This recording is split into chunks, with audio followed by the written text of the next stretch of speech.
If you've ever stared at a block of polymer clay and thought, okay, where do I even start?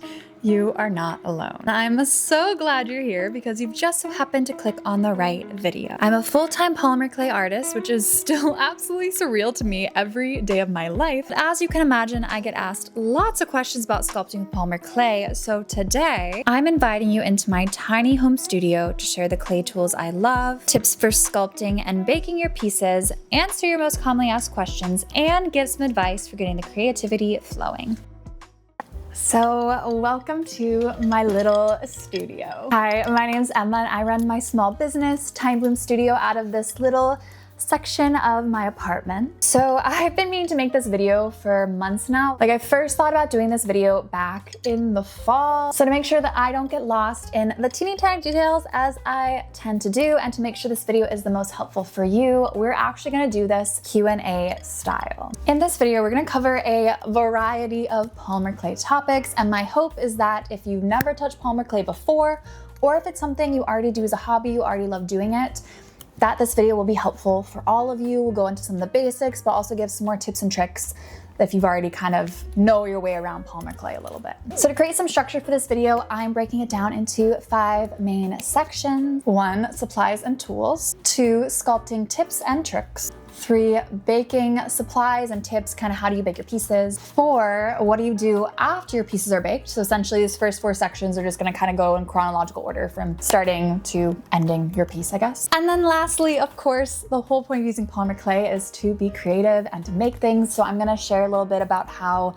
I get inspired, how I find creativity, how I decide what to make, and hopefully give you some nice tips and tricks to get you started on your next creative project. Also, I'm gonna include some chapters below so you can kind of hop around as you see fit or revisit sections as needed. And without further ado, I guess we're gonna jump into supplies and tools. Oh, and also I did basically write down all of the questions on here, so we'll kind of go through this list, but if you see me look at my phone, it's just because I'm referencing the questions. Okay, let's get started. So question number 1, what tools do I use and what tools do I recommend for a beginner? Also, if my voice sounds a little hoarse and raspy, I'm just having really, really bad allergies. So you can ignore the little vocal fry. I can't help it. I'm an allergy histamine filled girl. It sucks. Anyways, so I actually don't use too many tools, really. I have this little cute strawberry container that my wife got me. Here's a picture of us from the week we got married, actually. But in here are kind of the tools and supplies I use. The things I use most frequently, I would say, is my little X-Acto knife, and then this little ballpoint pen tool. Something like this is really good for adding little tiny details. I have these 3 little polymer clay tools, and I actually got these in a kit, which I think is linked to my Amazon storefront. I'll try and link as many things as possible. And this just includes a little plastic knife, which you could honestly use instead of an X-Acto knife. It's not gonna be as good, but for a beginner, this will do well, especially if it's a kid. I recommend this. Don't get an X-Acto knife for a kid, please. And then these other 2 tools, this one just has a little pokey, nice side that I don't know what to call this, but it has this. And then this other tool is double-sided. It has a soft silicone brush, which is good for smoothing out edges, or if I ever want to add liquid Sculpey into a craft, this is really good for applying that. And then the other end is a bigger ballpoint tool. You can see this one is much bigger than the other ones.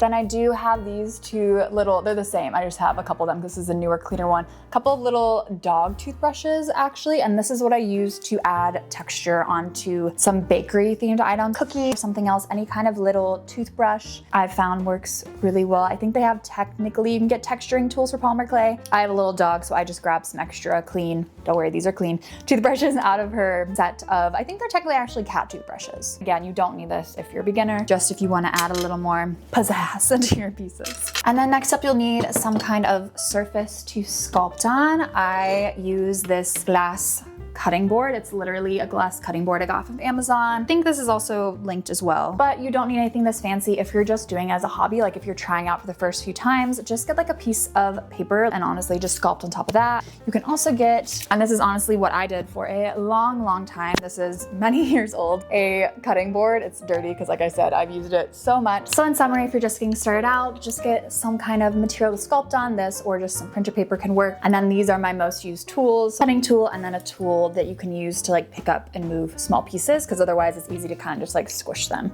with your finger. Next question, which I get asked a lot, is what are those blue squares that are underneath the pieces you're sculpting? A lot of people think these are paper and then they get confused when I bake on them. These are not paper, don't worry, that would be a fire hazard. These are simply a blue baking silicone mat that I got online, and then I just, as you can see, this is a newer one that I have. I cut out squares. This is technically meant for like making Swiss rolls, like a thin bakery you can like roll up or something. But yeah, I like this. It is not textured at all. It's very smooth, very reusable. I also do get asked a lot about the spiral molds and the spiky molds that I use. Those are just baking silicone molds. I don't have links to share for them, but just go to a local craft store or baking store or look online, and there's tons of different baking molds you can find. There's also chocolate molds you can use. Like, you can kind of get creative. You don't have to just use polymer clay supplies to make polymer clay things. What clay do I recommend? And are all polymer clays the same? Are they all made the same? No, they're not all made the same. Different brands use slightly different formulas. So the three main brands of polymer clay, at least in the States, are Craftsmart, Fimo, and Sculpty.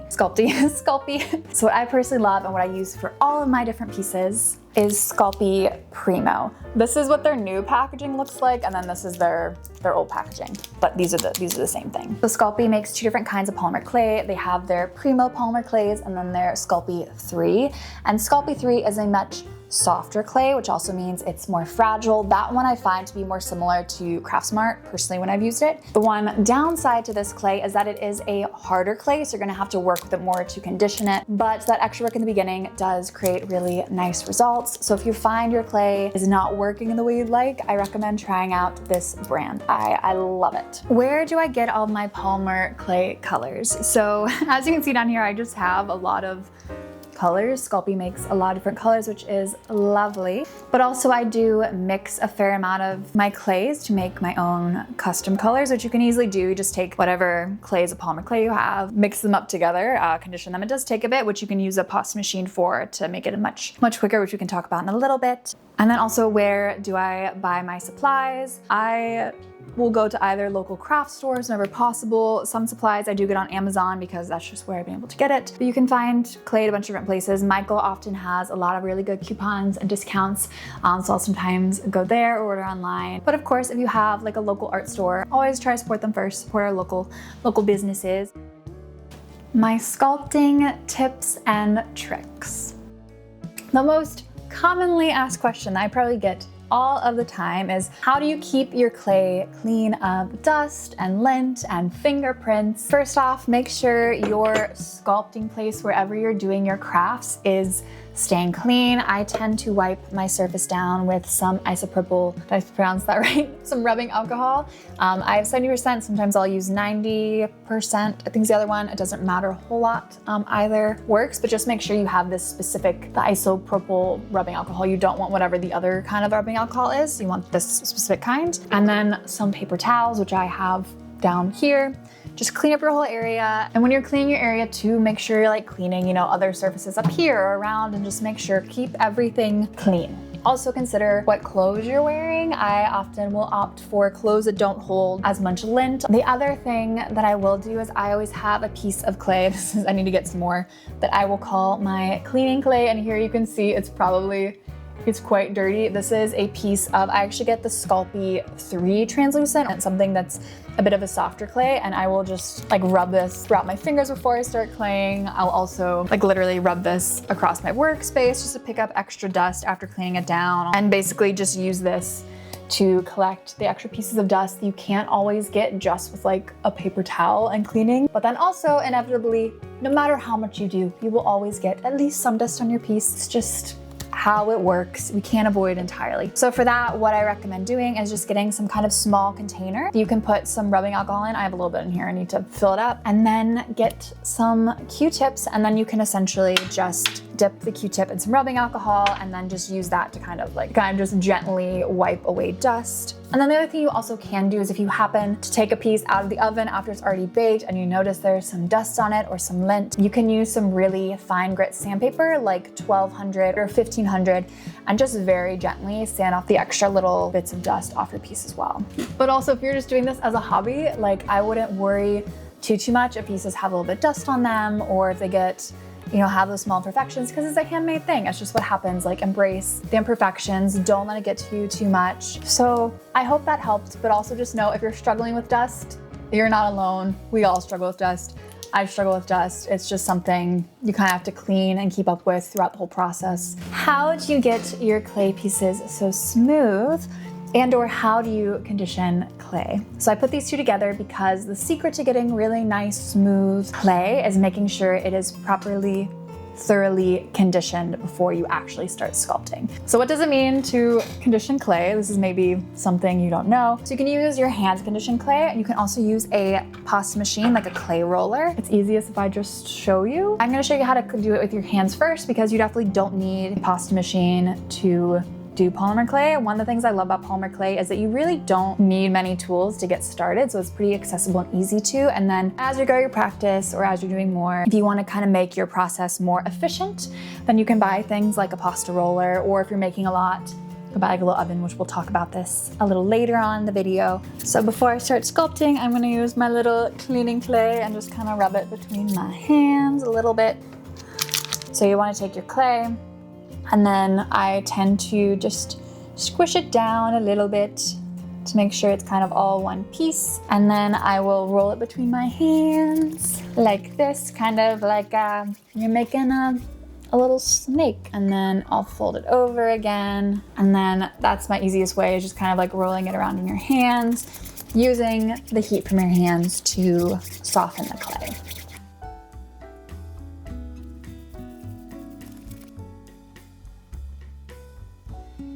And then once it's kind of gotten a bit soft, I tend to do, I don't know how to describe it. I'll kind of like condition it like this. I don't know if you have to do this. I used to do ceramics, and this is somewhat similar to doing ceramics. Like if you've ever done ceramics, the ram's head technique, just to kind of get some air bubbles out, push it up.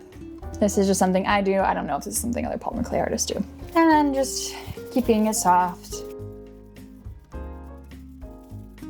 And you want to basically get to the point where the clay is not super sticky and not too warm, but it is like, it feels a little warm to the touch, and you can kind of easily maneuver it, and it kind of stays as one bit. And then just roll it into a ball or whatever you want, like so. And then if you do want to use a pasta machine, on one side there is a little knob which you can adjust how close or far the two rollers in there are. And I just recommend starting at a higher one, rolling the clay through it, and then to condition it, kind of make the numbers smaller as you go to make sure everything gets fully mixed. Squishing, flattening the clay out first so it goes through well, and then just... Then you also have to do this multiple times to make sure it's fully conditioned through. What if the clay is too soft or too hard? It's possible if the clay is just too hard, you just need to condition it more. But if the clay is kind of old, if it's been left out for a bit, it might genuinely just not have enough oils in it. And if that's the case, you can buy, if you feel like reviving the clay, you can get a clay softener, and this will help you revive any older clay that's too hard. And if the clay ends up being too soft, like it's sticky and it's kind of clinging to your hands too much, what you can do is just take the clay that you have. Imagine both my hands are paper. Get a piece of paper, put the clay on the paper, get a second piece of paper, and then put something heavy on top of it. And essentially this process is called leaching, and it'll just allow the excess oils from the clay will come out to the paper to help it be a little less soft. And if you decide to do that, I would leave it between the paper for like 15 to 30-ish minutes and just kind of see as you go along. How do you attach details so they don't break off? Do you use glue? No, I don't use glue. All my pieces are literally 100% polymer clay, that's it. I also had someone ask, how do you apply the details without them kind of getting squished on the piece? And for me personally, since I don't glaze my pieces, I do basically squish everything onto the piece. I make sure the polymer clay is really attached super securely when I'm actually sculpting. So I'll like really press the little details on, really make sure it's super attached. And if there's any details like ears on the cats or on my cows, I make sure the ear itself, like what's attached to the head, I don't know if this makes sense how I'm explaining it. I make sure the base of the ear is very wide. Imagine I am the worry stone and I have a wide base. I don't know, I'm doing it like this. And you wanna make sure there's a really wide base and that base is really pressed on and really smoothed out to make sure it doesn't break off. I know a lot of time polymer clay people, they'll just kind of like gently add the detail on, and that's fine if you're gonna then bake it and then glaze it, because then the glaze will reinforce it. But if you're not gonna use glaze, you really wanna make sure you squish those little details on. And if they end up looking too squished after you put it on, then either the detail that you were making was too big or too thick. You just wanna make it a little smaller so when it squishes on, it doesn't end up looking too squished. Let me know if this makes sense. I can explain more in a different video. And then also any tips for sculpting small pieces, for using little clay cutters. I like sculpting really, really tiny bits on Post-it notes. And this works really well if I'm sculpting like really tiny like eyes, or if I'm like wanting to sculpt little sprinkles for like the funfetti seals, for example. I will tend to sculpt them on a little piece of paper. And also because I'm doing this, I tend to let it sit for a second. And then as you can see here, like a little bit of the oil from the clay will come out. And then if you also do that, then when you squish it on, it won't look as squished because the piece itself is harder. So you can kind of put it on better. And then if you're using clay cutters, what I recommend doing is putting either like a Post-it note or some parchment paper underneath the clay, put the clay on top of that, and then use a piece of saran wrap on top of the clay. And then over top the saran wrap, use the clay cutter to cut out your pieces. This will make sure none of the clay actually gets stuck to the clay cutter and that everything comes out nice and smooth. But in general, polymer clay is meant to be fun, and just like anything you do, practice and trial and error and trying things out and exploring is really the best way to learn. So just don't take yourself too seriously, have fun with it, try different things out, make things that look beautiful, make things that look maybe ugly, you know, who knows? Just make it all and just embrace the process and have fun with it. With that, I think we should move on to talking about baking your pieces. What do you do after you've finished sculpting them?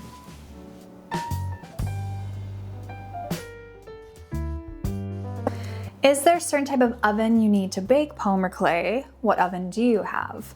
So this is another huge question I get asked all the time. I do have a little oven. This is a toaster oven. It is the Our Place Wonder Oven, not sponsored at all. I wish they'd sponsor me because I talk about them a lot. I love this little oven. It works really well, and it just so happens to be freaking adorable as well. But this oven I just got within the last like year. I don't know exactly. It's been a while, but I didn't have this when I first did polymer clay. I didn't even have this for many, many months when I first did my business, because for polymer clay, you don't need a dedicated clay oven. I just have one because one, I'm making items that I am selling, so I want the oven to be really clean. Plus I bake a lot of pieces, and I don't want to be using my kitchen oven all the time to bake. So all that to say, I don't want you to think like you need to go out and you need to buy an oven to do polymer clay. Please don't do that.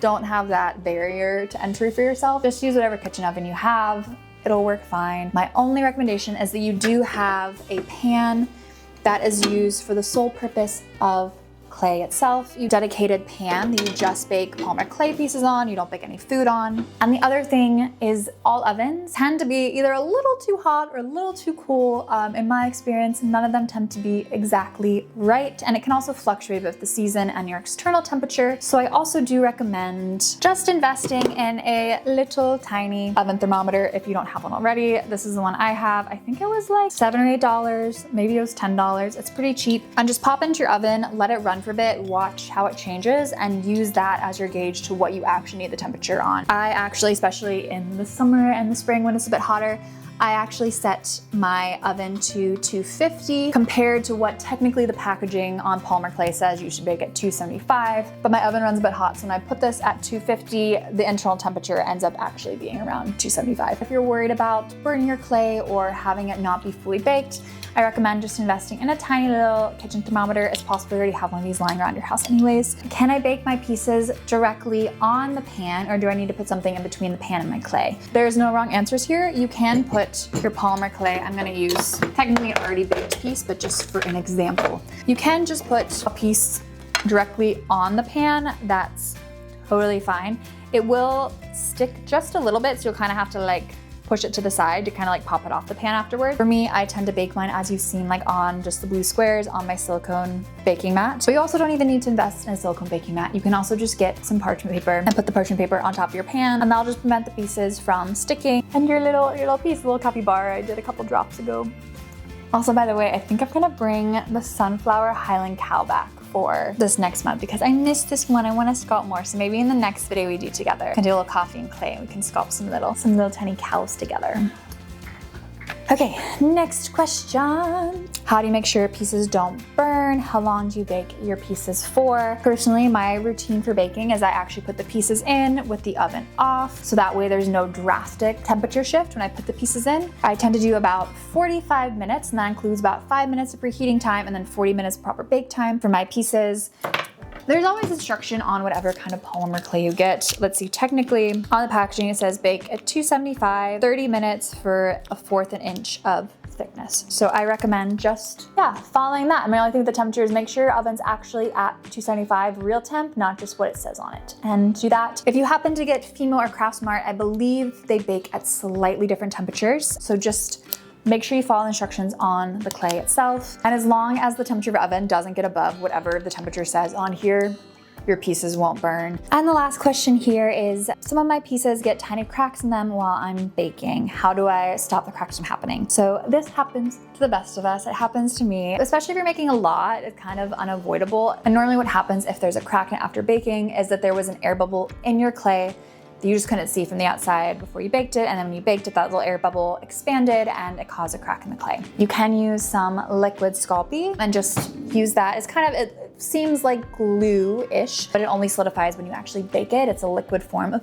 polymer clay. Use that. I tend to use this little silicone tip tool, and I'll just kind of brush a little bit of liquid Sculpting into the crack, and then I bake it. Sometimes I kind of actually like pieces when they have cracks they're then filled in because it just gives it a little extra character. It makes the piece extra unique. Like it literally makes it a one of a kind because no other piece has a crack like that. But yeah, just fill it in with a little bit of liquid Sculpting, pop in the oven for just like 10-15 minutes, and then you should be good to go. And now we're on to the fourth section of this video, post-baking. What do you do with your pieces after they're baked? Do you do anything with them? For me personally, if it is a worry stone with a spiral back or a spiky back, after it's baked, I just give it a little quick check, make sure there's no imperfections, no little cracks or anything, and then I am done with those pieces. But if the worry stone has a flat back, I do have one more step, which is I sand down the backs of my worry stones. And I just sand them down to make them extra smooth. So this is the sandpaper that I like to use for sanding out my pieces, and this is wet and dry sandpaper, so you can sand down your pieces dry with it or wet, as it says in the name. I personally prefer to wet sand because if you do dry sand, just make sure you're wearing a mask because you don't want to breathe in those little particles that are coming off. And if you wet sand, then it captures those little particles in the water. Which takes me to the next question actually, which is, are baked polymer clay pieces waterproof? Yes, they are. Once you've baked your pieces, you can hand wash them with soap and water. You can also use a little bit of rubbing alcohol to clean off the baked pieces as well, just to keep everything nice and clean. Do I glaze my pieces, to glaze or not to glaze? And if you do glaze, I had some people ask, what are the safety precautions you need to take with UV resin? So all of my pieces, the ones I'm making now, my worry stones, all my fidgets, they are not glazed. They're all just polymer clay like we talked about. But I did have some older keychains and some things that I made when I first started my shop that were glazed. And UV resin is really nice in the fact that it makes your piece super sturdy and also just shiny and glossy and pretty, but also there are safety precautions you need to take when using it. So most UV resins, they don't have an actual smell to the fumes when they're let off, but when you do cure UV resin, so when you put it under like a UV light, which is how it gets cured, how it hardens, it does let off fumes that can make you feel sick. And so you always want to make sure you're wearing a proper respirator mask. You don't want to just be wearing just like a normal mask, and you want to make sure you're always wearing gloves. You don't want to breathe in the UV resin fumes, and you don't want to touch the uncured UV resin with your hands. If you're going to do it, just make sure you take all the safety precautions, but as long as you do that, you'll be totally fine. And I think those are all of the polymer clay questions that I had. So now I think it might be fun if we just finish up our coffee and have a little coffee chat about finding inspiration, how to know what to sculpt, and kind of like engaging your creativity to get you ready for your next project.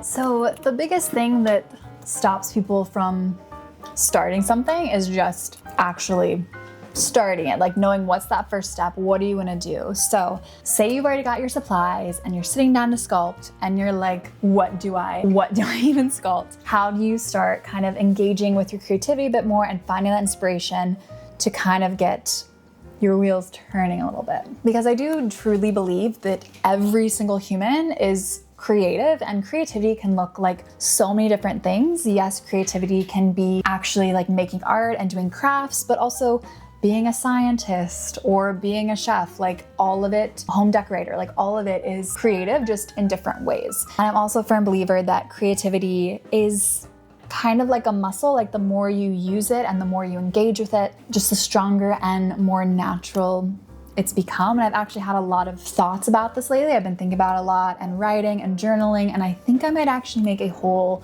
like coffee and clay episode about like how to unlock your creativity and like get in touch with that creative side of yourself. And I feel like especially I've seen a lot on social media being like how to live a more like whimsy life, how to bring more whimsy into your life and all that kind of stuff. And I think the core of that really is getting in touch with like creativity and curiosity, something that I'm very passionate about, like the psychology of play. And I could ramble on about this for forever, but I know the video's probably already been kind of long. So we're just gonna touch on a little bit here and then we can have a longer chat maybe in the next video. Don't put pressure on yourself to just sit down and just from the abyss of your mind from somewhere be like, I'm gonna have all these ideas what I'm gonna make. Because normally that doesn't happen, at least not when you're starting. Like think about a painter, for example. When they sit down, often they either have like a model or a reference photo or something that they're working off of. And so kind of bring that into other creative practices, especially when you're first starting, and allow your external world around you, the ideas, the things, the people, the ideas to inspire you and give you ideas. And then I think the magic of creativity though is finding a little inspiration from here and a little from here and a little from here and here and here and here and grabbing all these little things that inspire you and then putting it into one unique thing that really shows you and your unique set of interests. You could even create like an inspiration board, so essentially be like a vision board, but it's like either a Pinterest board or you can print it out and make like a little collage of all the little things that inspire you and figure out like how can I bring these things together into something that feels really like me. And when you're looking for inspiration, don't just look within the same medium that you're sculpting in. Like for example, if you're meant to make polymer clay, which most likely if you're watching this video, don't just look at other polymer clay things, like look at drawings and plushies and other fidgets and different things that you find inspiration from. For example, I find a lot of inspiration from plushies. Like I want my little worry stones to have that same comforting kind of like soft feel, even though they're hard, they're polymer clay. I want them to have that same coziness that you feel holding it as you do when you're like holding on to your favorite plushie. I want it to feel just like soft and warm and comforting. So for me, I tend to look a lot at different plushies to then be like, how can I emulate that feeling that a plushie gives me, but in this tiny little worry stone that I'm essentially making as like a pocket. It's not a plushie, but I want to feel like a little handheld plushie essentially, which maybe I'll make plushies one day. I don't know, that could be fun. But I'm gonna get it myself. Just try different things, let yourself explore. Don't feel like you have to make something perfect or have the first thing you do be good, because we all start from somewhere. So just don't take yourself too seriously. Genuinely have fun, try different things out, try so many different things out. Maybe something that you're like, I don't even know if I'd like that. Maybe just try it out anyways, because who knows, maybe you'll discover something while you're doing it that ends up being like life-changing for you. You never know where it's gonna come from. But honestly, the biggest challenge will just be getting started and not letting your own internal critic, because we all have it, stop you. Just start, have fun with it, and see where it takes you. And over time, it'll just become much more natural, and you might just notice you start to unlock this other side of your brain that doesn't only help you create more art, but it actually makes you view the whole world around you through this different lens, through like the creative lens. And I think that's where the real magic of life lives. But anyways, I think this video might be getting quite long. Before I ramble on too long because I'm feeling chatty, I'm going to hold more of my thoughts in here, formulate them a little bit better, and we can pick back up here in the next video. Just thank you so much for being here. I hope this video was helpful for you. If you have any more questions, feel free to drop them down in the comments. We can hang out down there, chat down there. If you also have other tips that I didn't mention that you think would be helpful for other people, go ahead and also leave them down there, and we can just have a little Polymer clay learning community. And I just hope you enjoyed this, and I can't wait to see you in the next video. Bye, friends.